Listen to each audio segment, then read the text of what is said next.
Hi everyone and welcome to my review of the Campfire Audio Cascara. So Cascara is this guy, the little blue set of in-ear monitors I have here. You see them with their flat cable. This cable of course is interesting because it's quite useful, as a matter of fact, if you like to listen to IMs with the cable running under your shirt, because it's flat and it does become very manageable and it sounds pretty decent. But of course some of you will want to swap this out. The Cascara is a fantastic IM. It's a single dynamic driver. Its tech specs involve a 94 dB SPL at 1 kilohertz and an impedance of 23 ohms at 1 kilohertz. So it's not exactly as low impedance as some of the Campfire IMs can get. So that's good news for those of you who like running your IMs off desktop amps or powerful DAPs, or even like by daisy chaining them like I do with my Sony W1ZM2. So the Sony W1ZM2 is a fantastic DAP, and I'll talk about how the Cascara sounds on this DAP. I'll talk about how it sounds when this is daisy chained with the Aroma amp. This Aroma amp is a beast. It is a wonderful amp. It's called A100TB. And of course it has a sound signature of its own, although slightly on the more neutral side. And I've also daisy chained the Sony W1ZM2 with the Ibasso PB5 Osprey. The PB5 Osprey is a tube amp. So these are Korg new tubes. And it does have a very different sound signature from the Aroma amp. And I'll talk about how the Cascara has fared when driven with the Sony and bi-amped with these wonderful amps. I'll talk about the frequency response and how it responds to tip rolling. And I'll do some impressions of other IMs that I have here vis-a-vis the Cascara. Okay, so I'll just stick these here. The Cascara are a single dynamic driver. And if you've been around the hobby for the last couple of years, you'll have noticed this meteoric rise in interest in single dynamic drivers.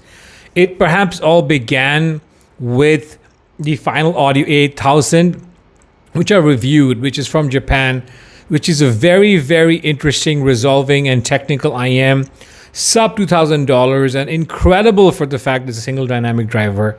The Final 8000 did fall under the radar for a lot of you. Then, of course, there have been a series of single dynamic driver hits. The Sennheiser i900 was a massive hit, and Sennheiser followed that up with the IE600. Both the i900 and the i600 are single dynamic drivers, and that, I think, woke people up to what the possibility is with single dynamic drivers. And the possibility is endless. The Sennheiser i900 gave you great resolution, awesome bass impact, a V-shaped signature with great treble clarity and extension, and even a very lovely mid-range timbre. Fast forward to 2023, and then you had the release of the Dita Perpetua, which is now discontinued. The Dita Perpetua, I think, was the first single dynamic driver IM to be priced at $3,000. I'm not including the almost $6,000 single dynamic driver called Rapsodio Supreme V3, because Rapsodio IM, although it's a single dynamic driver, it doesn't use a traditional, it uses a magnostatic driver. It doesn't use your typical dynamic driver, so to speak. So that is, going to be covered separately. I do hope to be getting the Supreme V3 in at some point. But the Perpetua was, for the longest time, the best single dynamic driver on the planet. And I still think it is. And I do think I played a certain role in bringing the Perpetua to Western audiences because it was somewhat unsung. And I reviewed it. A lot of people watched that review. I've dropped written impressions almost everywhere that I could sort of, drop impressions. Headfi's Facebook group, Headfi's Facebook thread, and of course Headfi thread itself of the water cooler thread and elsewhere in Headfi. And the Campfire, the Dita Perpetua is now discontinued. It was sold out. So resounding success, $3,000 IM. So a lot of you will have had your appetites whetted and perhaps your curiosities piqued with regard to the power of the single dynamic driver. And a lot of you will be wondering what this sounds like, because single dynamic driver nowadays grabs attention. People associate single dynamic driver often with good bass, a very cohesive sound signature, often, a certain romanticism and analogishness that comes from the coherence of a single dynamic driver, and great timbre. So, how does this Cascara live up to the expectations the community has developed, or come to develop, or come to expect from single dynamic drivers? I'll start this review by talking about the frequency response And so you get a sense of what this graph's like. I always think, it's useful to talk about the graph. Of course, a graph is not a be-all and an end-all, but a graph does help get an overall sense of the sound. And of course, in a lot of cases, I have argued that an IM does not sound like it will graph because of this certain, nozzle shape or the shell design, what have you. But in the case of the Cascara, with some exceptions, I do think it sounds like it graphs. So the Cascara here, so this is borrowed from the headphone list. I think Guy Lerner is the awesome audiophile reviewer who's reviewed the chromatic lineup from Campfire, including the Cascara. So shout out to Guy Lerner. He goes by GLER on HeadFi. Do check out his reviews on and impressions on the water cooler thread, which is the place to be on HeadFi, and also his reviews on the headphone list. So this graph is borrowed from that. And this is a graph of the Bonneville, the Supermoon, the Ponderosa, and the Cascara. So I have reviewed the Ponderosa, and I'm not sure if it'll come out before the Cascara or after. But of course, I reviewed the Bonneville and Supermoon, and I love the Supermoon. It is still one of my favorite IMs of all time. The Supermoon, I think, lays bare what is possible with a planar magnetic driver. And I do think a lot of our future of audiophiles will see a lot of innovations happening in the planar space. Okay, so with all that being said, this indigo sort of color, this deep blue color, is the graph of the Cascara. So it has a base shelf, a nice base shelf that does sort of taper down in around mid bass, but it is somewhat balanced in its glide, as you can see, and it goes down quite a bit before it rises up again. So this sort of U-shaped sound signature does look enticing. You do get some treble peaks here, as may be evident in around 4 kilohertz, and then around perhaps somewhere around 7, one around 10, and then after the air frequency range, it tapers off. Now, does this actually sound like this? Yes and no. I don't think a lot of these graphs will give you a very good sense of what the treble actually sounds like. It just doesn't. You can effectively ignore a lot of what these measurement rigs will throw up in terms of treble frequency responses after a certain kilohertz. So basically, I tend to ignore anything from mid-treble onwards with a lot of these measurement rigs because the Cascara does not sound that bright. As a matter of fact, when I first tried it with the Final Audio E-Type tips, I got a lot of warmth, and so much so that I was craving air. I was craving air because it just didn't sound very airy. It didn't sound like it had so much energy around 10 kilohertz or after. For that matter, it didn't even sound like it had the sort of 8 kilohertz tinge or tizziness that you saw on the graph. And it didn't even sound very forward in around the 4 kilohertz, right? So tips matter, of course. And with these Final Audio E-tips, what I got was a very warm presentation. Warm, warm, warm. It was bassier. The bass was heavier. There was more heft in the bass, because these tips have a way of making the bass feel more hefty, more rounded. So you get a sense of more mid and sub bass. That's what this sounds like overall. But then, of course, I swapped these out, and then I tried the Pentacon tips from Courier, the Courier Pentacon tips. And this had a very different sound signature because as soon as I put these in, I got a more impactful sub bass, a cleaner mid bass, and I got ever so slight increase in treble presence, so that I felt that drum hits were a little more defined and drums were sounding sharper, more impactful, and a little bit more treble presence. So that's what these sounded like. And then I kept thinking I still need more treble, honestly, which is the reason why I say that the graph doesn't do justice to this, because it's overall a very warm sounding set.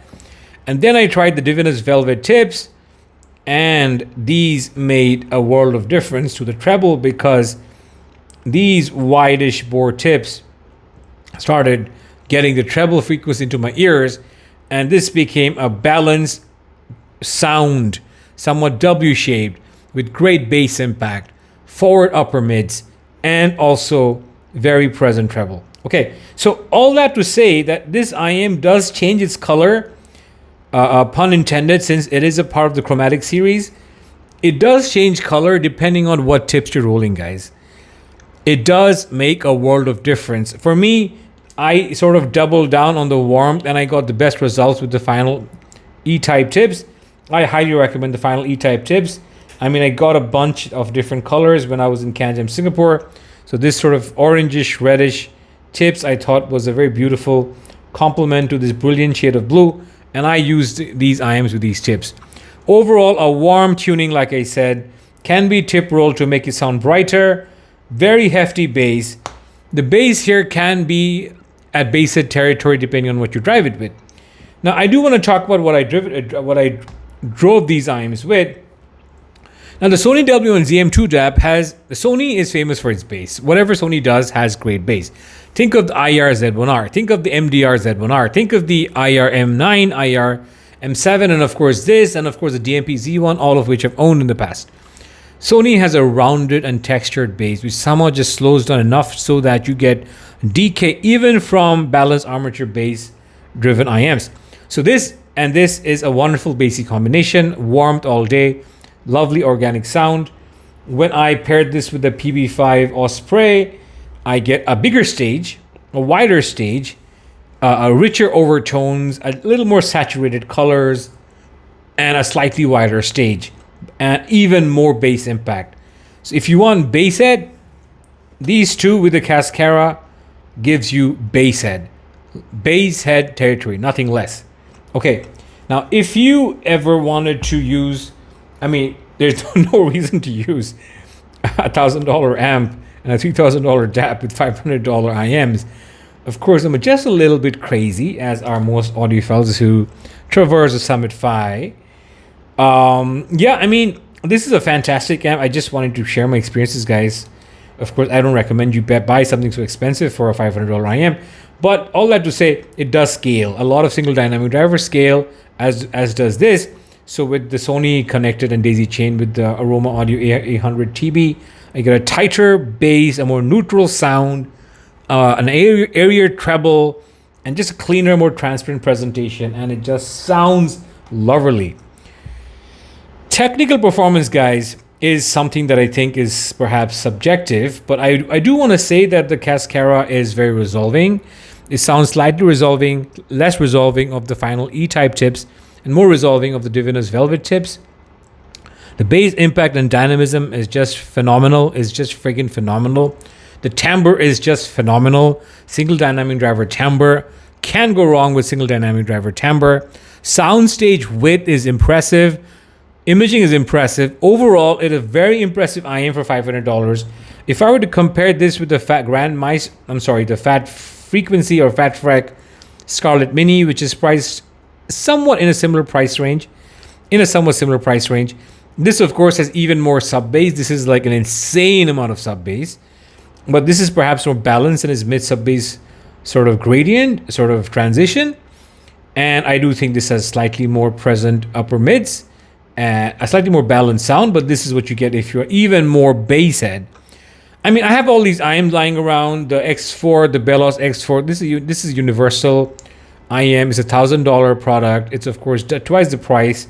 This is a little more resolving than the our blue guys here, the Cascara, but this is brighter with great bass texture and timbre. But this is brighter. And of course, the Grand Maestro is a different league, and the Omniums are a different league because this is $3,400. This is about $2,500, so 5 times more expensive, and this is of course 7 times more expensive. However, if you didn't want to deal with really expensive stuff, if you're in this sort of a realm, if you're contemplating between something like a Moondrop IM and a Campfire IM, a Campfire beats Moondrop every damn day. Every Moondrop IM is tuned to the Harman target or something close to it, which sounds boring. Like, I honestly feel like if someone is a Harman aficionado, you're not really an audiophile. Because a Harman tuned IM, to my opinion, I'm going to sound a bit polemical here, but it's a very generalist sort of tuning. It's not meant to work really well with anything. I mean, male vocals sound good, but on certain tracks get shouty. Female vocals can sound good, but it can become shouty. It lacks mid bass, so riffs, rhythm guitars can sound like the bite.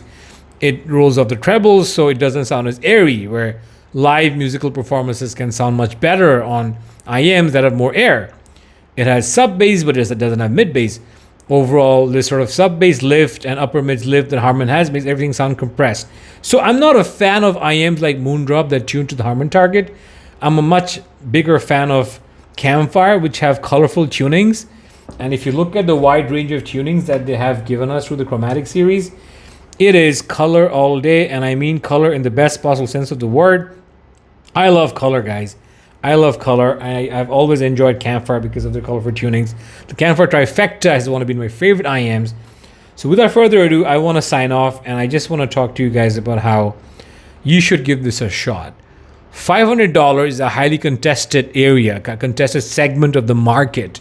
But if you want a single dynamic driver romanticism and analogishness of timbre, if you want bass punch and a filled out bass, nicely balanced between sub bass and mid bass, if you want warmth and you want some amount of treble clarity that you can dial in or dial out using tips, you must take a look at this. That's it for me, guys. I guess I do want to, before signing out, talk to you just a bit about its unboxing. So before I say that's it for me, take a look at the unboxing. It's your usual environmental friendly Campfire fare.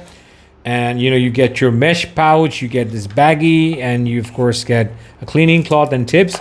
Very minimal, but it's a nice color, and that's what matters, because what you see does tend to affect how you perceive sound. But that's another tangent for later. Guys, these are fantastic IMs. I highly recommend them, and stay tuned for the next one. Bye-bye.